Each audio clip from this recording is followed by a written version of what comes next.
তারপর ঠিক হলো বাইরে কোথাও খেতে যাওয়া হবে। তারপর মানে কিসের পর? সুদীর্ঘ আড্ডা চলেছিল সন্ধে 7:30 থেকে হোটেলের লাউঞ্জে। 8টার সময় ডিনার খেতে যাওয়ার কথা। বাঙালিদের এত তাড়াতাড়ি খাওয়া দাওয়া সেরে নেওয়ার অভ্যেস নেই। রাতের খাবার 10টার আগে খেতে ইচ্ছেই করে না। তাছাড়া সদ্য আড্ডা জমেছে, কেউ উঠতে চায়নি। ব্যাঙ্গালোর শহরে একটা সেমিনারে যোগ দিতে এসেছে অনেক প্রতিনিধি, সব মিলিয়ে 54 জন। এর মধ্যে বাঙালিদের দলটা মাঝে মাঝে আলাদা হয়ে যায়। সেমিনারে সর্বক্ষণ ইংরেজিতে কথাবার্তা। মাঝে মাঝে বাংলা আড্ডা না দিতে পারলে সুখ হয় না। তাই 9 জন বাঙালি হোটেলের লবিতে জমায়েত হয়েছিল। একটু পরেই এলো আরও 2 জন। এরা অবশ্য ওই সেমিনারের প্রতিনিধি নয়, স্থানীয়। এশিয়ান টাইমসের সম্পাদক বসন্ত বিশ্বাস ফোন করেছিল তার বন্ধু বিনোদ দাশগুপ্তকে। সে ব্যাঙ্গালোরের একজন সফল ব্যবসায়ী। তার ঘড়ির কারখানা দিন দিন বাড়ছে। বিনোদ দাশগুপ্তর সঙ্গে করে অশোক বন্দ্যোপাধ্যায় নামে একজন যুবককে নিয়ে এসেছে। এই আড্ডায় সেই যেন একমাত্র বেমানান। বিনোদ দাশগুপ্ত এসেই হৈ হৈ করে আড্ডা জমিয়ে দিল। বছর 50-এর বয়স, মাথায় অল্প টাক পড়েছে, কিন্তু মুখে ছড়িয়ে আছে স্বাস্থ্য ও উৎসাহের জ্যোতি। গরিব অবস্থা থেকে ধনী হয়েছে। মানুষটি বেশ দিলদরিয়া। অন্যদের সঙ্গে আলাপ করতে করতে সে বলে উঠল, বসন্ত আমার ছেলেবেলার বন্ধু। আপনারা বসন্তর পরিচিত, সুতরাং আপনারাও সবাই আমার বন্ধু। পকেট থেকে বিলিতি সিগারেটের প্যাকেট বার করে সে প্রত্যেকের দিকে এগিয়ে দিল। বেয়ারাকে ডেকে বলল, হুইস্কি, বিয়ার, রাম, কে কি খাচ্ছে সবাইকে 1 রাউন্ড দাও।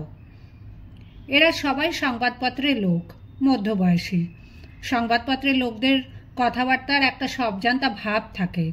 তাই আড্ডায় রাজনীতি, সমাজনীতি, mother Teresa, Amitabh Bachchan, Satyajit Ray, drug, যৌনতা কিছুই বাদ যায় না। কর্মকর্তাদের 2 জন প্রতিনিধি ডিনারের জন্য কয়েকবার তাড়া দিয়ে গেছে। এরা কেউ আড্ডা ছেড়ে ওঠার নামই করেনি। অশোক নামের ছেলেটি মুখ চোরা ধরনের। সে প্রায় চুপচাপই বসে আছে, হুইস্কিতে চুমুক দিচ্ছে মাঝে মাঝে। অন্যদের তুলনায় তার বয়স কম, বছর 35 হবে। বিনোদ তার পরিচয় করিয়ে দিয়েছে। সে একজন কবি, নিছক শখের কবি নয়। তার 3খানা কাব্যগ্রন্থ বেরিয়ে গেছে এরই মধ্যে। কলকাতায় বেশ নামডাক আছে। জীবিকার সূত্রে সে আছে ব্যাঙ্গালোরে, সরকারি চাকরি করে। সদ্য তাকে কলকাতা থেকে ট্রান্সফার করা হয়েছে বলে সে একটু মনমরা হয়ে গেছে। এই দলে 2 জন মহিলাও আছেন, অরুণা সেনগুপ্ত আর তিস্তা কর। তিস্তাও বাঙালি, তার স্বামী পাঞ্জাবি। তিস্তার বয়সও 50-এর কাছাকাছি। কথাবার্তা বেশ তুখোড়, সিগারেট টানায় পুরুষদের সঙ্গে পাল্লা দিতে পারে। সে একবার অশোককে বলল, আমি একজন কবিকে চিনতাম, নাম বলবো না, আমার বিশেষ বন্ধু ছিল, আর একটু হলে তাকে বিয়েই করে ফেলতাম। ভাগ্যিস করিনি। কবিরা স্বামী হিসেবে ঠিক উপযুক্ত হতে পারে না, তাদের সঙ্গে বন্ধুত্ব রাখাই ভালো। কেউ কেউ হেসে উঠল। একজন বলল, এই কবির স্ত্রী কি সেই কথা মনে করেন? কবির কাছ থেকেই সে কথা শোনা যাক। অশোক কিছু না বলে শুধু একটু হাসল। বিনোদ বলল, কোনো মেয়ে এখনও সেরকম দুর্ভাগ্য হয়নি। অশোক বিয়েই করেনি। ও বেচারা মেয়েদের সঙ্গে তো মিশতেই পারে না। কোনো মেয়ে যেচে এসে ওকে বিয়ে করতে না চাইলে ওর কোনো দিন বিয়েই হবে না। বসন্ত বিশ্বাস ভরাট গলায় বাণী দেবার ভঙ্গিতে বলল, কাগজে বিজ্ঞাপন দিয়ে কিংবা সম্বন্ধ করে বিয়ে করাটাও কোনো কবিকে মানায় না। তবে নিরাশ হবার কিছু নেই। পৃথিবীতে সব পুরুষের জন্যই কোনো না কোনো নারী থাকে। তিস্তা বাধা দিয়ে বলল, পুরুষের জন্য কেন নারী থাকবে? নারীর জন্য কোনো পুরুষ অপেক্ষা করে থাকতে পারে না। আড্ডা অন্যদিকে ঘুরে গেল। একটু পরে সেখানে এসে উপস্থিত হলো আর একটি মহিলা, হাতে 2-3টি শপিং ব্যাগ। অনেক দোকানপাট ঘুরে এসেছে বোঝা যায়। সে বলল, এ কি, তোমরা এখনো ডিনার খেতে যাওনি? আমি তো ভাবলাম এতক্ষণে বুঝি শেষ হয়ে গেছে। বসন্ত বিশ্বাসের স্ত্রী সোহিনী। প্রতিনিধিদের মধ্যে একমাত্র বসন্তরই স্ত্রী এর সঙ্গে এসেছে। বিনোদ তাকে আগে থেকেই চেনে। সে বলল, সোহিনী, বসো বসো, ডিনার না খেলেই বা কি আসে যায়, এখানে স্ন্যাক্স আনাচ্ছি, এই হোটেলের ফিশ মেয়োনেজ বিখ্যাত। আর একটা চেয়ার টেনে আনা হলো। সোহিনী বসলো ঠিক অশোকেরই পাশে। সোহিনীকে দেখেই অশোকের বুকটা ধক ধক করে উঠেছিল। মেয়েরা অনেক রকম হয়, কারুর কারুর যথেষ্ট রূপ থাকলেও ঠিক সুন্দর বলা যায় না, কারুর গায়ের রং বা চোখ মুখের গড়ন ঠিক রূপসীদের মতো নয়, কিন্তু কিছু একটা লাবণ্যের জন্য আকর্ষণীয়। কারুর শুধু কথা বলার ভঙ্গিটাই মুগ্ধ করে, আর এক একজন থাকে যাকে ঠিক মানবী মনে হয় না, তার অতিরিক্ত কিছু। অশোকের মনে হলো এই রমণীর সমস্ত শরীর যেন চাঁদের আলো দিয়ে গড়া, হঠাৎ কোথা থেকে এলো আবার হঠাৎই অদৃশ্য হয়ে যাবে। সোহিনীর সঙ্গে পরিচয় করাবার পর সে বলল, আপনি কবি? বাহ, শুধু এইটুকু? তারপর সে অন্যদের সঙ্গে কথাবার্তায় যোগ দিল। সোহিনীর ভাবভঙ্গি অবশ্য মোটেই অপার্থিবার মতন নয়, খুবই সহজ স্বাভাবিক মানবীর মতন। একটু পরেই সে বলল, তোমরা খেতে যাবে না? আমার কিন্তু খিদে পেয়েছে। প্লেট থেকে সে তুলে নিল একটা মাছ ভাজা। বিনোদের অনুরোধে সে ওয়াইন পান করতেও রাজি হলো। বসন্ত বিশ্বাসের তুলনায় সোহিনীর বয়স বেশ কম মনে হয়, অথবা কম দেখায়। মনে হয় 30-32-এর বেশি নয়। মাথা সব চুল খোলা, চোখ দুটি যেন কাজল টানা, একটা মেরুন রঙের শাড়ি পরে আছে, কানে দুটো হীরের দুল, এক হাতে একটি হীরের আংটি ছাড়া অন্য কোনো অলংকার পরেনি। তার হাসি ঝর্ণা ধারার মতন। পাশাপাশি বসলে ভালো করে দেখা যায় না, যারা মুখোমুখি বসেছে তারাই সোহিনীকে ঠিক দেখতে পাচ্ছে। পাশ ফিরে তাকাতে লজ্জা পাচ্ছে অশোক। সে শুধু টেবিলের ওপর রাখা সোহিনীর একটা হাতের দিকে এক দৃষ্টিতে তাকিয়ে আছে। এমন মায়াময় হাত সে জীবনে দেখেনি। প্রত্যেকটি আঙুল নিখুঁত, নখগুলিতে নেল পালিশ লাগানো হয়নি, তবু লালচে আভা ফুটে বেরুচ্ছে। মধ্যমায় একটি আংটি, তারপর আর চুড়ি বালা কিচ্ছু নেই, ঠিক যেন মাখন দিয়ে গড়া একটি হাত। অন্য মহিলা দুটি যে সোহিনীকে তেমন পছন্দ করে না, তা তাদের অতি মিষ্টি কৃত্রিম ব্যবহার দেখেই বোঝা যায়। তিস্তা বলল, তুমি যে এত দোকানপাট ঘুরে এলে তা তোমাকে দেখে বোঝাই যায় না, ঠিক যেন ঘুম থেকে উঠে এসেছ। সোহিনী হেসে বলল, আমি জীবনে কখনো দিনের বেলা ঘুমোই না।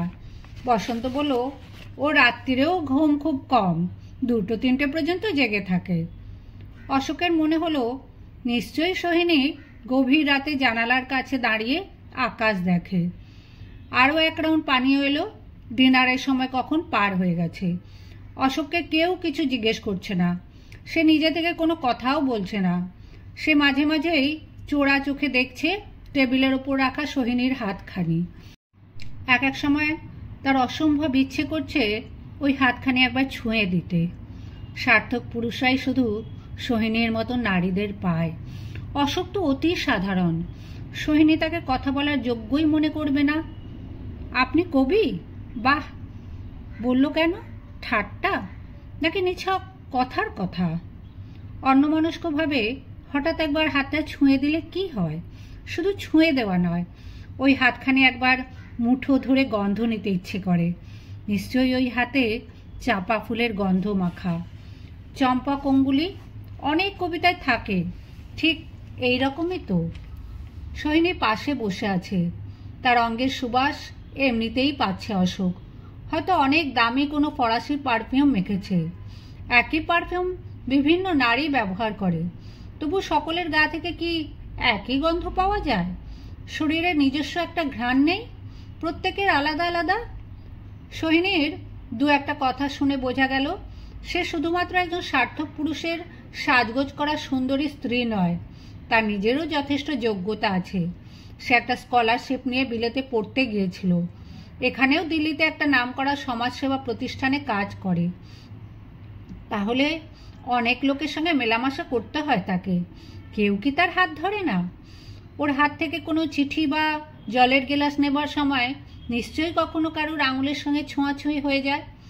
অশোক একবার ছুঁয়ে দিলে কি দোষ হবে? টেবিলের ওপর থেকে সোহিনী তুলে নিল তার বাঁ হাতটা। আঁচল ঠিক করলো, আর টেবিলের ওপর রাখলো না। ও কি অশোকের তীব্র ইচ্ছেটা টের পেয়ে গেছে নাকি? সংকোচে সরু হয়ে গেল অশোক। দুজনের চেয়ারের মাঝখানে মাত্র 1 বিঘত ফাঁক, তবু সোহিনীর শরীরের সঙ্গে তার একবারও ছোঁয়া লাগেনি। অথচ ও পাশে বসেছে বিনোদ। সে মাঝে মাঝে সোহিনীর বাহুতে চাপড় দিয়ে কথা বলছে। তার বন্ধুর স্ত্রী, সে তো এরকম করতেই পারে। অশোক যদি একবার সোহিনীর হাতখানি স্পর্শ করতে পারত, তার জীবন ধন্য হয়ে যেত। আড্ডা যখন ভাঙার মুখে, তখন তিস্তা বলল, যা, আমাদের ডিনার খাওয়াই হলো না, খালি পেটে আমার ঘুম আসে না। বিনোদ বলল, 12টা বেজে গেছে, এখন তো হোটেলে কিছু পাওয়া যাবে না। অন্য একজন বলল, ব্যাঙ্গালোরে রাস্তার ধারে ধারে কিছু দোকান অনেক রাত পর্যন্ত খোলা থাকে, চানা বাটোরা, চিকেন রোল এইসব পাওয়া যায়। সে বিশেষ করে সোহিনীর দিকে তাকিয়ে বলল, ওসব খাবার নিশ্চয়ই আপনারা খান না, আমার কিন্তু বেশ লাগে। সোহিনী বলল, খাই না মানে?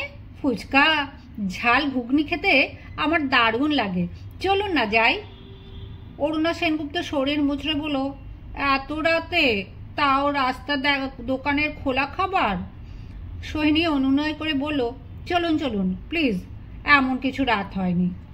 সোহিনীর ব্যবহার অন্য যে কোনো মেয়েরই মতন, অলৌকিক কিছু নেই।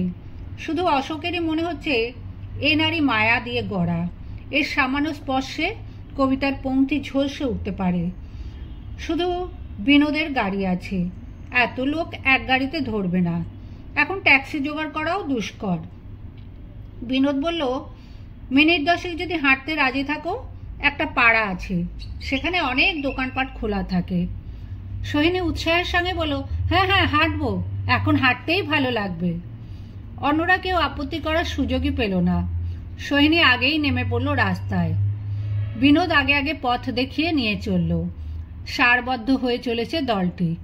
কারুর কারুর গল্প এখনও শেষ হয়নি। বসন্ত বিশ্বাস খোলাবাজার অর্থনীতি নিয়ে জোর বাণী দিয়ে চলেছে।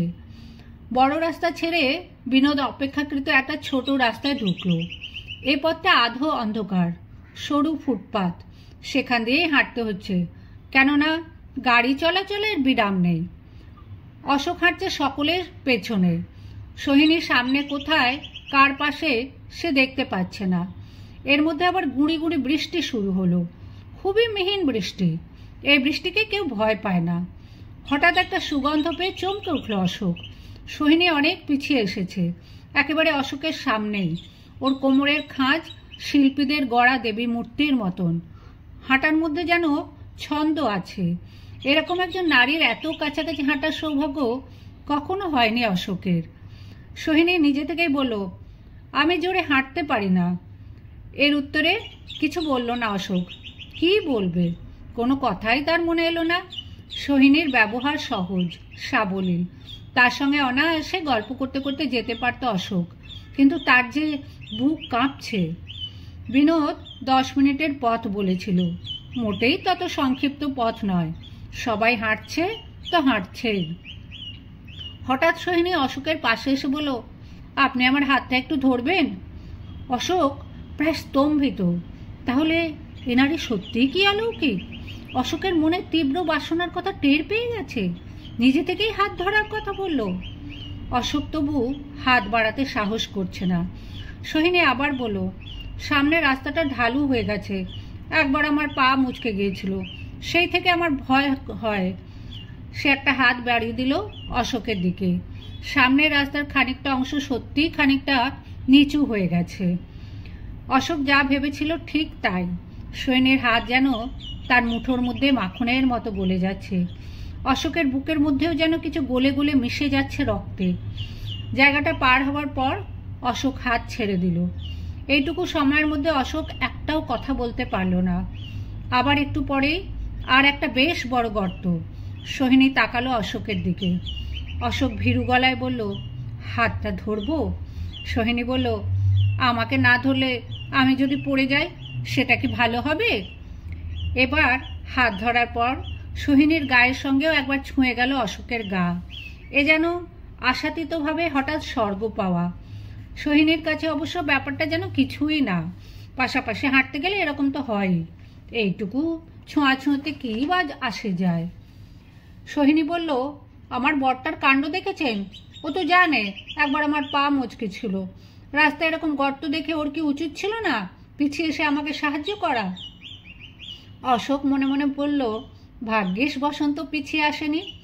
সোহিনী বলল, বিয়ের পর 7-7টা বছর কেটে গেলে তো আগেও আমার সর্বক্ষণ হাত দিয়ে ঘিরে রাখত, এখন আমি পুরনো হয়ে গেছি। অশোকের কাছে কথাটা অবিশ্বাস্য মনে হলো। এমন সুন্দর রমণী কখনো পুরনো হতে পারে, তাও মাত্র 7 বছরে? বসন্ত বিশ্বাসের বয়স 50-এর কম নয়, মোটে 7 বছর আগে বিয়ে করেছে। দ্বিতীয় পক্ষ নাকি? সোহিনী একা একা বিদেশে ছিল, বিয়ের আগে না পরে? নিশ্চয়ই অনেকেই এই রমণীর প্রেমে পড়েছিল তখন। এইসব কথা মুখ ফুটে জিজ্ঞেস করা যায় না।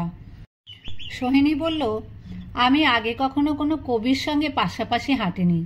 কবিরা বুঝি কথা বলে না? এবারে অশোক বলল, যারা কবিতা লেখে তারা সকলেই এরকম নয়। কোনো কোনো কবি খুব সুন্দর করে কথা বলতে পারে, কেউ পারে না। আমার মনে হচ্ছে কথা বলে সব নষ্ট হয়ে যাবে। সোহিনী বলল, কি নষ্ট হয়ে যাবে? অশোক বলল, এই ভালো লাগা। সোহিনী এই কথাটার গুরুত্ব না দিয়ে বলল, দেখেছেন আমার বরটা শুধু তিস্তার সঙ্গেই গল্প করে চলেছে, আমি আসছি কিনা তাও লক্ষ্য করছে না। গর্তটা পার হয়ে গিয়ে আবার সমতল রাস্তা। অশোকের খেয়াল নেই, সে এখনো সোহিনীর হাত ধরে আছে। সোহিনীও হাত ছাড়িয়ে নিচ্ছে না। একটু পরে সে বলল, আপনি এই হাত দিয়ে কবিতা লেখেন, আমাকে ছুঁয়ে আছেন, ভালো লাগাটা তো আমার। অশোক বলল, আপনার মতন একজন রমণের স্পর্শ পাওয়া একজন কবির পক্ষে যে কত বড় সৌভাগ্যের ব্যাপার তা আপনি জানেন না। সোহিনী বলল, তাই নাকি? এর আগে কত লোক তো আমার হাত ধরেছে, কেউ তো কিছু বলেনি। আমার স্বামী তো আমার হাত ধরতেই চায় না। অশোক বলল, আমি তো ভাবতেই পারিনি যে আপনি নিজে থেকে। সোহিনী খানিকটা দুঃখী দুঃখী গলায় বলল, বিয়ের পর 7 বছর, তাতে সব কিছু এমন বদলে যায়? অশোক বলল, আমি ঠিক জানি না। সোহিনী বলল, কি জানেন না? অশোক বলল, এই বিয়ের ব্যাপারটা। এখন এই ধরনের কথা একেবারেই বলতে চায় না অশোক। তার চেয়ে নীরবতা অনেক ভালো। ওই স্পর্শের সুখ সে পুরোপুরি উপভোগ করতে চায়। কোনো কবিতার লাইন মনে আসেনি, মনে গুঞ্জরিত হচ্ছে একটা গানের লাইন। তাই তো কি ভয় মানি, বন্ধু জানি তোমার আছে তো হাতখানি। বন্ধু? সোহিনীর সঙ্গে তার বন্ধুত্ব হওয়া কি সম্ভব? হয়তো জীবনে আর কোনো দিন দেখাই হবে না। আজকের এই হাত ধরাধরি করে যাওয়া কি সোহিনীর মনে থাকবে? সে তো বলল অনেকেই তার হাত ধরে। সামনের দিকে দলটা থেমে গেল। সোহিনী চেঁচিয়ে বলল, বসন্ত, আর কত দূর যেতে হবে? বসন্ত বলল, এসে গেছি। শোনো, সামনে 2টো দোকান খোলা আছে, তুমি ভেজ না নন ভেজ খেতে চাও? কথা বলতে বলতে সে এগিয়ে এলো সোহিনীর কাছে। চোখে পড়ল তার স্ত্রীর হাত ধরে আছে অশোক। তার ভুরু কুঁচকে গেল। রাস্তায় হাঁটার সময় নিজে সে স্ত্রীর হাত ধরে না বটে, অন্য কারোর হাত ধরাটাও পছন্দ করে না। অশোক কিছুই খেয়াল করছে না। সোহিনী নিজে থেকে হাত ছাড়িয়ে না নিলে সে ছাড়বে কি করে? স্বামীর চোখের দিকে তাকিয়ে তীক্ষ্ণভাবে হেসে উঠল সোহিনী। তারপর অশোককে বলল, আপনি আমার হাত ধরে আছেন কেন? আপনার বুঝি পায়ে ব্যথা?